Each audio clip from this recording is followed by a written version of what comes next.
დაგვიზიარეთ, დაგვირეკეთ, მოგვიყევით. ჩვენ ვუსმენთ ერთმანეთს. ნინო მეუნარგიასთან ერთად. ვუსმენთ ერთმანეთს. მოგესალმებით, ეთერშია გადაცემა ვუსმენთ ერთმანეთს, მე ნინო მეუნარგია ვარ. დღეს ჩვენ სოციალურ პასუხისმგებლობაზე ვსაუბრობთ. დღეს ქალთა საინფორმაციო ცენტრმა პროექტის ასე უფრო მარტივია შემაჯამებელი შეხვედრა გამართა. კამპანიის მიზანია გაუმარტივოს ცხოვრება სოციალურად დაუცველი ოჯახების ყველა წევრს და განსაკუთრებით ქალებს, რომლებსაც მძიმე შრომის ფასად უხდებათ ოჯახებზე ზრუნვა. ასევე ბიზნეს სტრუქტურების ახალისება სოციალური პასუხისმგებლობის ფარგლებში მხარი დაუჭირონ აღნიშნულ ინიციატივას და თავისი წვლილი შეიტანონ სოციალურად დაუცველი ოჯახების კეთილდღეობის საქმეში. ღია ეთერის ტელეფონები ჩართულია 292 11 88, 292 11 99, ინტერაქტივის შეკითხვა გვაქვს თუ არა სოციალური პასუხისმგებლობა. სატელეფონო ხაზია ქალთა საინფორმაციო ცენტრის დირექტორი ელენე რუსეცკაია. მოგესალმებით, ქალბატონო ელენე. კარგით. ქალბატონი ელენე ცოტა ხანში დაგვიბრუნდება. მოკლედ, როგორც აღვნიშნე, დღეს ქალთა საინფორმაციო ცენტრმა პროექტის ასე უფრო მარტივია შემაჯამებელი შეხვედრა გამართა. კამპანიის მიზანი გაუმარტივოს ცხოვრება სოციალურად დაუცველი ოჯახების ყველა წევრს და განსაკუთრებით ქალებს, რომლებსაც მძიმე შრომის ფასად უხდებათ ოჯახებზე ზრუნვა, ასევე ბიზნეს სტრუქტურების ახალისება. სოციალური პასუხისმგებლობის ფარგლებში მხარი დაუჭირონ აღნიშნულ ინიციატივას და თავისი წვლილი შეიტანონ სოციალურად დაუცველი ოჯახების კეთილდღეობის საქმეში. აღნიშნულ იდეის თანაავტორი და პროექტის მხარდამჭერია საქართველოს ლატარიის კომპანია, რომლის დახმარებითაც განხორციელდა პროექტის მეორე ეტაპი, რომელიც მოიცავდა როგორც მაღალმთიან რეგიონებს, ასევე დედაქალაქსაც. საქართველოში არსებული მძიმე ეკონომიკური და სოციალური პირობებიდან გამომდინარე, ბევრი ოჯახი ჯერ კიდევ რთულყოფით პირობებში ცხოვრობს. განსაკუთრებით სოფლად, სისუფთავის და ჰიგიენის დასაცავად ქალებს დიდი ჯაფა ადგათ, რაც მძიმედ აისახება მათ ჯანმრთელობაზე. ვიმეორებ, ინტერაქტივის შეკითხვა გვაქვს თუ არა სოციალური პასუხისმგებლობა. ღია ეთერის ტელეფონები ჩართულია 292 11 88, 292 11 99. სატელეფონო ხაზზე ქალთა საინფორმაციო ცენტრის დირექტორი ელენე რუსეცკაია. მოგესალმებით, ქალბატონო ელენე. მოგესალმებით. დიდი მადლობა ჩართვისთვის, ქალბატონო ელენე. უპირველეს ყოვლისა მინდა ისაუბროთ ასე უფრო მარტივია კამპანიაზე, კამპანიის მიზანზე და ზოგადად რა მდგომარეობა ამ მიმართულებით ქვეყანაში. დიდი მადლობა პირველ რიგში, რომ მომეცა შესაძლებლობა თქვენ ეთერში ჩართვის.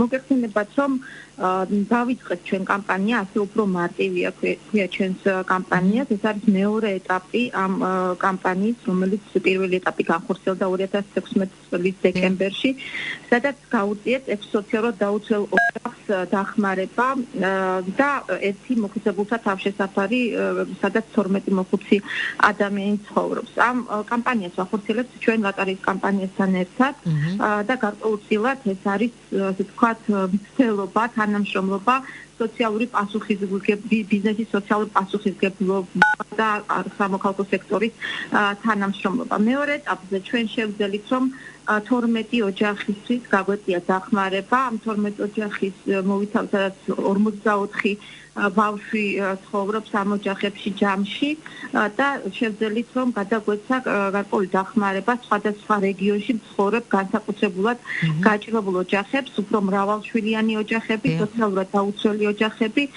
2 ოჯახი იყო თბილისში, ხოლო დანარჩენი რეგიონებში, ეს რეგიონები იყო მცხეთა-მთიანეთი, რაჭა, ხაშური და რაჭა ვახსენებია.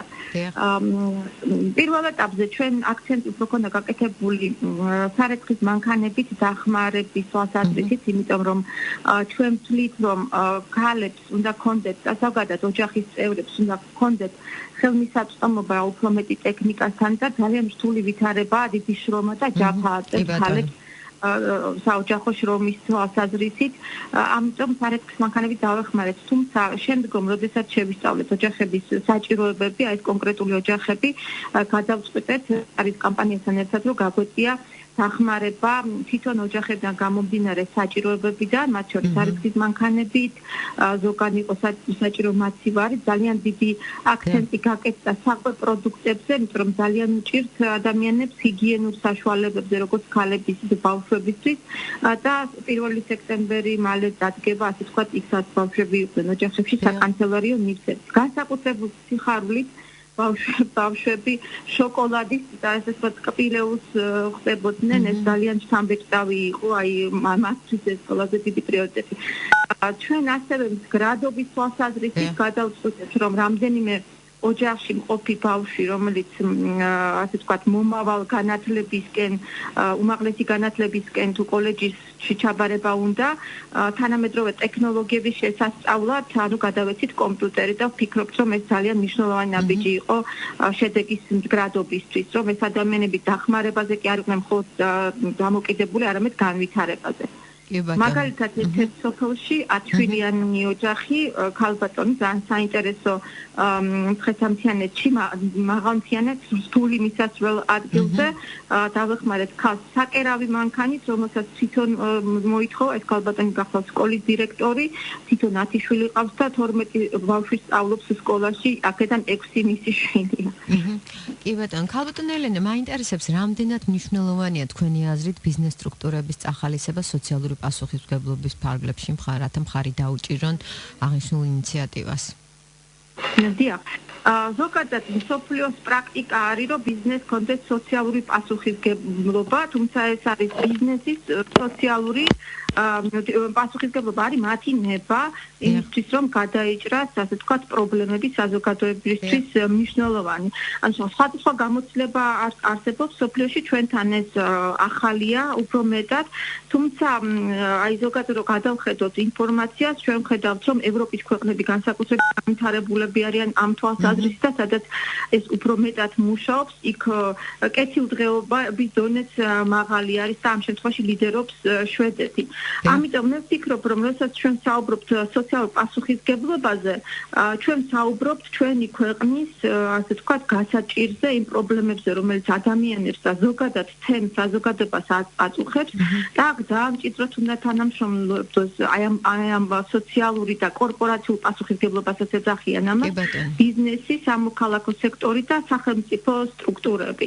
ეს ახლა ჩვენთან ვერ გეტყვით, რომ ძალიან კარგად არის განვითარებული ჩემი აზრით, იმ თვალსაზრისით, რომ არის გარკვეული უნდობლობა, როგორც ალბათ სამოქალაქო სექტორის მხრიდან ბიზნესის მიმართ, ასევე ბიზნესის მხრიდან სამოქალაქო სექტორის მიმართ. რატომ არის ეს უნდობლობა? ძალიან ცუდია, რომ ესეთი იმიჯი ხშირად არსებობს და უნდობლობა განაპირობებს, რომ შედეგი ნაკლებად არის. თუმცა არის შექმნილი ძალიან საინტერესო კლუბია შექმნილი კორპორატიული პასუხისმგებლობის კლუბი, სადაც არის გაერთიანებული არასამთავრობო ორგანიზაციები და კერძო კომპანიები. დღევანდელ შეხვედრაზე ჩვენ გვყავდა კახა მაღრაძე მოწვეული, რომელიც საზოგადოებას ელაპარაკა ამ პასუხისმგებლობაზე და აი ეს არის მცდელობა, თუმცა მე ვფიქრობ, რომ აქ აუცილებლად უნდა იყოს ჩართული სახელმწიფო სტრუქტურაც და მედიაც იმ თვალსაზრისით, რომ მედიის როლიც არის ძალიან დიდი და მედიაში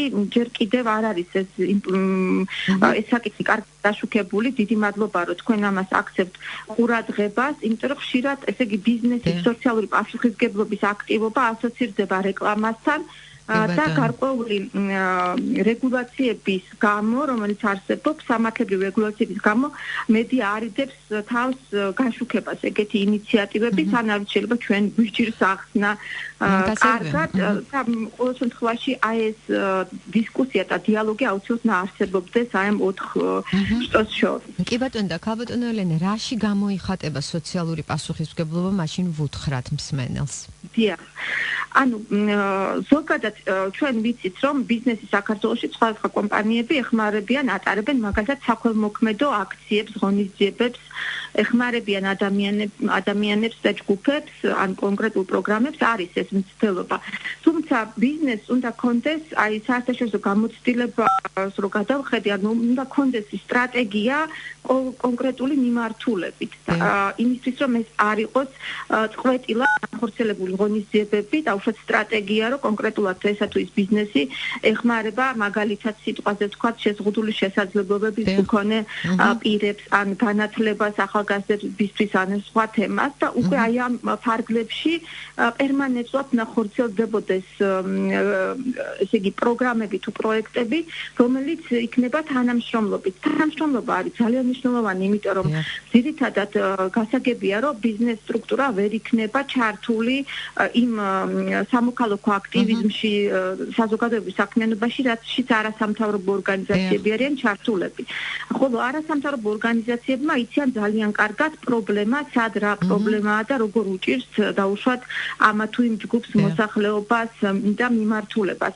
ამიტომ ფაქტიურად ბიზნესი უნდა უკვეთავდეს არასამთავრობო ორგანიზაციებს, უნდა ყიდულობდეს მათგან, ასე ვთქვათ, სერვისს და აფინანსებდეს ამას და ვფიქრობ, რომ ეს უნდა მოდიოდეს მათი კეთილი ნებიდან და არა ძალდატანებით. თუმცა სხვადასხვა პრაქტიკაში და სხვადასხვა ქვეყნებში არის სავალდებულო ხასიათის კი არის კორპორატიული და სოციალური პასუხისგებლობა.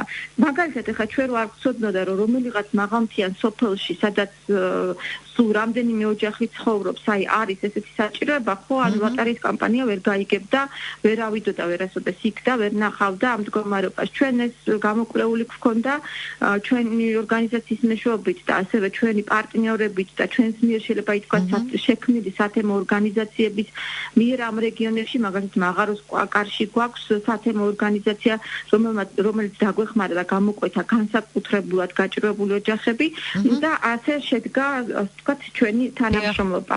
ამიტომ ეს უნდა იყოს უფრო ასე ვთქვათ სტრატეგიული და ასე ვთქვათ მიზანმიმართული უნდა იყოს ბიზნესის ქმედება ამ სფეროში. კარგი, დიდი მადლობა. გისურვებ წარმატებებს. სატელეფონო ხაზზე იყო ქალთა საინფორმაციო ცენტრის დირექტორი ელენე რუსეცკაია. დღეს ჩვენ სოციალურ პასუხისმგებლობაზე ვსაუბრობთ. ინტერაქტივის შეკითხვა გვაქვს თუ არა სოციალური პასუხისმგებლობა? ღია ეთერის ტელეფონები ჩართულია 292 11 88 292 11 99 მე რეკლამის შემდეგ დაგიბრუნდებით. გაგვიზიარეთ, დაგვირეკეთ, მოგვიყევით 292 11 88 292 11 99 უსმენთ ერთმანეთს. მოგესალმებით, ჩვენ ისევ პირდაპირ ეთერში ვართ და შეგახსენებთ, რომ თქვენ უსმენთ რადიო იმედის ყოველდღიურ სოციალურ პროექტს უსმენთ ერთმანეთს. დღეს ჩვენ სოციალურ პასუხისმგებლობაზე ვსაუბრობთ. ინტერაქტივის შეკითხვა გაქვს თუ არა სოციალური პასუხისმგებლობა? ღია ეთერის ტელეფონები ჩართულია 292 11 88 292 11 99. სატელეფონო ხაზზეა We Help G-ს დამფუძნებელი და დირექტორი ბორის კიკნაძე. მოგესალმებით, ბატონო ბორის. მოგესალმებით, მივესალმებით თქვენ მსმენელს. დიდი მადლობა ჩართვისთვის. ბატონო ბორის, იცით დღეს ჩვენ სოციალურ პასუხისმგებლობაზე ვსაუბრობთ და ზოგადად მინდა ჯერ თქვენი მოსაზრება დააფიქსიროთ იმასთან დაკავშირებით, მსმენელს უთხრათ თუ რაში გამოიხატება სოციალური პასუხისმგებლობა. სოციალურ პასუხისმგებლობაზე აქ ალბათ უნდა გავმიჯნოთ მიმართულება, ეს არის ინდივიდუალური სოციალური პასუხისმგებლობა და კომპანიების, ანუ კერძო სექტორის სოციალური პასუხისმგებლობა, რომელიც იმ დავითვე, რა თქმა უნდა, გულისხმობს, რომ მათი საქმიანობა უნდა სწორად იყოს წარმართული საზოგადოების ინტერესებიდან გამომდინარე. თუ ჩვენ საუბრობთ ინდივიდუალური სოციალური პასუხისმგებლობაზე, აქ რა თქმა უნდა, უმთავრესად ყოველთვის საუბარი არის იმაზე, რომ მოხდეს კანონების დაცვა, ასევე მორალის და ეთიკის გათვალისწინება ნებისმიერ ქმედებაში, რაც განხორციელებულია ადამიანის თუ პიროვნების მხრიდან. ხოლო როდესაც ჩვენ საუბრობთ კომპანიების ჭრილში, კერძო სექტორის თვალსაზრისით და გადმოსახედიდან, აქ უკვე უფრო კომპლექსურად არის საქმე, რადგანაც კომპანიებს აქვთ მორალური ვალდებულება, და ასე შევხედოთ, რადგანაც კანონმდებლობით არ არის ეს გათვალისწინებული, რომ კიდე თუ არა კომპანიამ უნდა იყოს პასუხისმგებლობა და რაიმე სახის კეთილი საქმეები აკეთოს ან რამენერად დაეხმაროს სხვებს. თუმცა ეს ისევ და ისევ უნდა მომდინარეობდეს საზოგადოების მოთხოვნიდან. ანუ თელ მოქალაქემ უნდა გავითვალისწინოთ ის, რომ ჩვენ შეგვიძლია ამაზე ვიმოქმედოთ და ზეგავლენა მოახდინოთ, რომ სხვა კომპანიებს თხოვოთ, რომ ისინი უფრო სოციალურად აქტიურები იყვნენ. რამდენ დოზით იქნებიან, ეს უკვე თავად კომპანიის გადასაწყვეტია და ხშირ შემთხვევაში საერთაშორისო პრაქტიკაში მიღებულია ეს მაგალითად მთლიანი შემოსავლის 1% ან 2% ხმარდება სოციალურ საკითხებს. ეს შეიძლება იყოს პირდაპირ ქველმოქმედება, როდესაც კომპანიები ფინანსურ დახმარებას თავაზობენ ინდივიდებს ან ორგანიზაციებს და ფონდებს. ან შეიძლება იყოს სხვა მიმართულება, რომელიც გულისხმობს თავად კომპანიის მხრიდან რაიმე სოციალური პროექტების განხორციელებას. ამის არაერთი მაგალითია და საერთოდ ნელ-ნელა ეს მიმართულება, რა თქმა უნდა, უფრო და უფრო აქტუალური ხდება, რადგანაც კავშირთან გაფორმებული ხელშეკრულების საფუძველზე DCFTA-ის ხელშეკრულებას გულისხმობ. იქ ერთ-ერთი პუნქტად არის, რომ სახელმწიფომ უზრუნველყოფის კანონმდებლობის ისე დახვეწა, რომ მოხდეს სოციალური პასუხისმგებლობის წახალისება და ამოდელად მოთხოვნა კომპანიებისთვის და ამ ნორმების დანერგვა საქართველოში. სამწუხაროდ ჯერჯერობით, რა თქმა უნდა, ბევრი კომპანია არის, თუმცა ამ ტენდენციას ჩვენ, რა თქმა უნდა, ვაგვირდებით. როდესაც იგივე მობილურ ოპერატორებს უყურებთ ან ბანკებს, გვაქვს მაგალითად ერთი გამორჩეული ბანკი, რომელიც უფრო სოციალურად აქტიურია, ან ერთი მობილური ოპერატორი, რომელიც უფრო აქტიურია სოციალურ საკითხებში. ჩვენ, რა თქმა უნდა, როგორც მოქალაქეებს, შემდგომ გვიჩნდება სიმპათია, რომ წავიდეთ იმ ბანკში, ან წავიდეთ იმ მობილურ ოპერატორთან, ვინც უფრო მეტ სოციალურ აქტივობას ახორციელებს, რა თქმა უნდა, ეს თავად უბიძგებს შემდგომ კომპანიას, რომ მეტი აქტივობა განახორციელოს, რადგანაც ამით ირიბად მაინც იზიდავს მომხმარებელს. ხოლო ზოგადად სარეკლამო მიმართულებაში, მარკეტინგში და ბრენდინგში ყველა თან ხდება იმაზე, რომ პირდაპირ რეკლამების ეპოქა ამოწურულია, რადგანაც ხალხს, რა თქმა უნდა, არ სიამოვნებს პირდაპირ რეკლამა, როდესაც მათ რომელიმე პროდუქტს ჩვენ თავს ვახავთ. საზოგადოებას და მით უმეტეს ახალგაზრდობას გაცილებით უფრო აინტერესებთ ისტორიები და მისიის მქონე კომპანიები. ისინი უნდა გძნობდნენ რაღაცას ემსახურებიან და არა უბრალოდ ისინი არიან მომხმარებლები და კლიენტები. აქედან გამომდინარე, ნებისმიერი კამპანია, რომელსაც ახორციელებს დიდი კომპანია, კერძო კომპანია, ის უკვე მარკეტინგული თვალსაზრისით ცდილობს, რომ მომხმარებლისთვის წარმოაჩინოს ისტორია, რაშიც იქნება ჩართული მომხმარებელი. კიდევ ერთი ფაქტი, რაც ასევე საინტერესო არის, რომ საერთაშორისო ასპარეზზე ნელ-ნელა ის ტენდენციაც იკვლევს, რომ მოხდეს პირდაპირი დონაცია ან პირდაპირი ქველმოქმედება კომპანიების მხრიდან ინდივიდებისა თუ სამთავრობო სექტორისა. ან თუ აქამდე იყო საკმაოდ მარტივი ყველაფერი, როდესაც კომპანია ხდება მაგალითად 10,000 ლარის გაღებას ქველმოქმედებისთვის და ამით შემოიფარგლებოდა სოციალური პასუხისმგებლობა, ეხლა ეს საკმარისი არ არის და გაწყვეტილია. ამედ აქ უფრო მნიშვნელოვანია, რომ თავად კომპანიამ თავის ბიზნეს საქმიანობაში ჩართოს კორპორაციული სოციალური პასუხისმგებლობის ელემენტები. ეს შეიძლება იყოს იგივე თანამშრომლებზე ზრუნვა, თუ როგორ ზრუნავს ის თანამშრომლებზე და რამდენად მორალურად გამართული არის სტრუქტურა.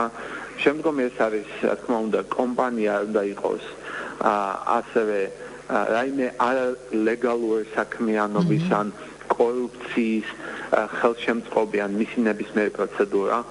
შემდგომი ეტაპი არის ეს, რა თქმა უნდა, გარეთ გასატანის CSR-ი, რასაც გულისხმობს, რომ კომპანია უნდა იყოს ჩართული და ხელს უწყობდეს სხვა სოციალურ აქტივობებს და პასუხისმგებლობებს და გარდა ამისა, რა თქმა უნდა, ის უნდა თანამშრომლობდეს სხვა ორგანიზაციებთან, რადგანაც გაცილებით უფრო მნიშვნელოვანია დღესდღეობით, რომ მოხდეს სხვა აქტორებთან თანამშრომლობა. გასაგებია. ბატონ ბორის, როდესაც ვსაუბრობთ სოციალურ პასუხისმგებლობაზე, რამდენად მნიშვნელოვანია ამ შემთხვევაში ბიზნეს სექტორის, სახელმწიფო სტრუქტურებისა და სამოქალაქო სექტორის ურთიერთთანამშრომლობა? საკმაოდ საერთოდ ამ კითხვაზე პასუხი არის დადებითი, აუცილებელი არის დანიშნულოვანი არის. და თუ მხოლოდ კერძო კომპანია თავისი ინიციატივით განახორციელებს აი მეცნიერებას, ეს არ იქნება მდგრადი და დიდი შედეგის მომტანი. უკეთეს შემთხვევაში, რა თქმა უნდა, კარგია თუ სახელმწიფო სექტორის ჩაერთობა და ინდივიდების და მოხდება თქვათ ერთობლივი კამპანიების განხორციელება და დაგეგმა.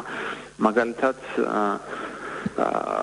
ყველას გვახსენდება მარათონი, რომელშიც არა მხოლოდ კომპანიები არიან ჩართული, არამედ ინდივიდები და რა თქმა უნდა სახელმწიფო სტრუქტურების თანამშრომლობენ ამ პროცესს ხელი შეუწყონ.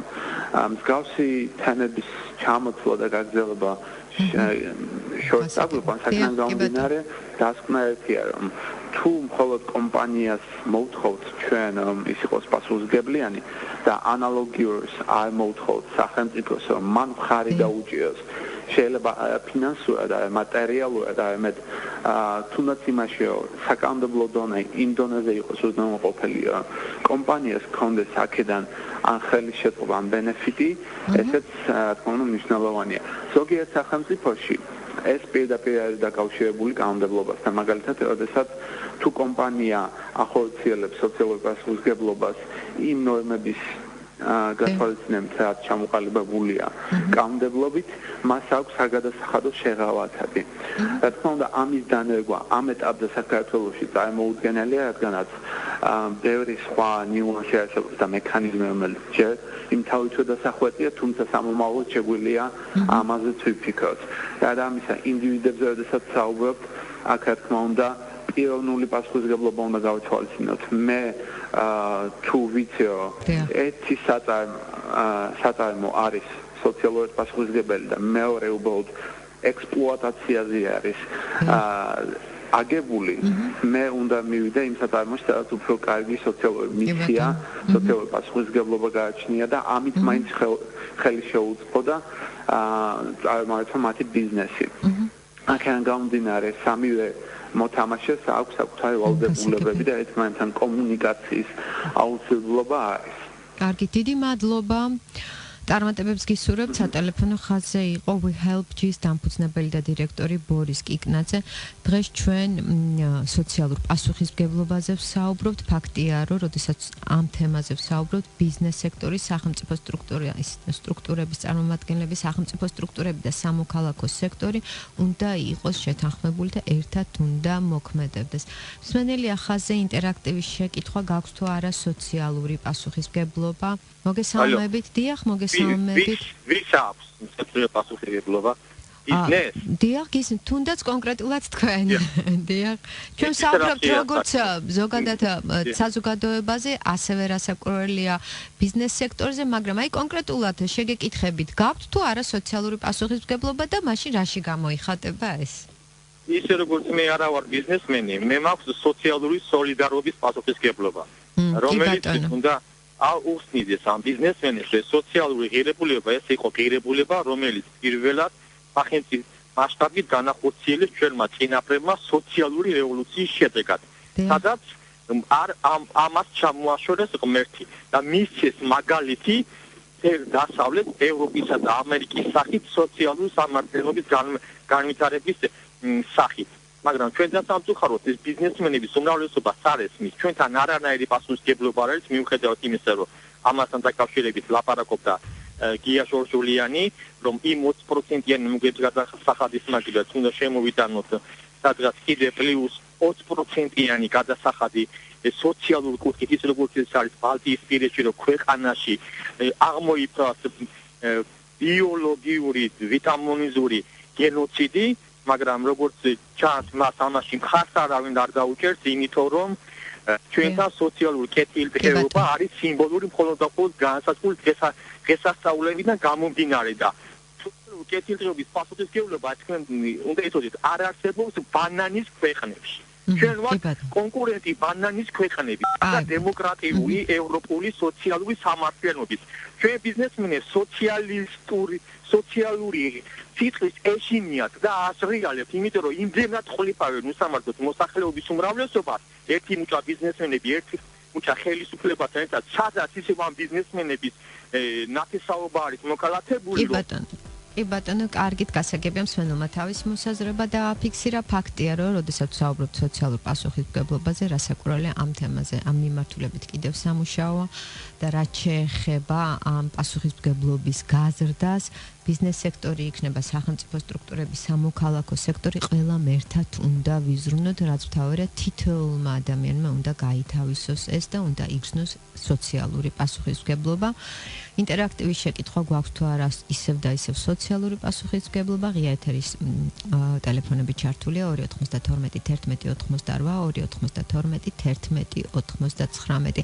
ფაქტია, რომ ძალიან ბევრი პრობლემაა მიმართულებითაც, მაგრამ იმედია, რომ დროთა განმავლობაში გაიზრდება როგორც თითოეული ინდივიდის სოციალური პასუხისმგებლობა, ასევე ბიზნეს სექტორის და რასაკვირველია ეს უნდა მოხდეს ერთად საერთო ჩართულობით. და ვიდრე ერთმანეთს დავემშვიდობებით, შეგახსენებთ, რომ რადიო ემირი და სოციალური ვებ პლატფორმა WeHelp-ი ახორციელებენ ერთობლივ საქველმოქმედო კამპანიას. ჩვენ ვცდილობთ დავეხმაროთ მათ, ვისაც ეს ყველაზე მეტად სჭირდებათ. ამ კვირაში 55 წლის ნინო ჭიღიდაშვილს ვეხმარებით, მას ავთვისებიანი სიმსივნე აქვს და პოსტოპერაციული მკურნალობა სჭირდება, რომელიც 1400 ლარი ღირს. შეგიძლიათ დარეკოთ ნომერზე 0901 701 082 ზარის ღირებულება ლარია. დამატებითი ინფორმაციისთვის გთხოვთ ეწვიოთ ვებგვერდს WeHelp.G და დაეხმაროთ დღევანდელ ბენეფიციარს. დღეს ჩვენ სოციალურ პასუხისმგებლობაზე ვსაუბრობდით. ამით დასრულდა ჩვენი ეთერი. რასაკვირველია მე გისურვებთ სასიამოვნო შაბათ-კვირის გატარებას. ჩვენ კი ერთმანეთს სამშაბათს დილის სამინისტროში შევხვდებით. დროებით, მადლობა.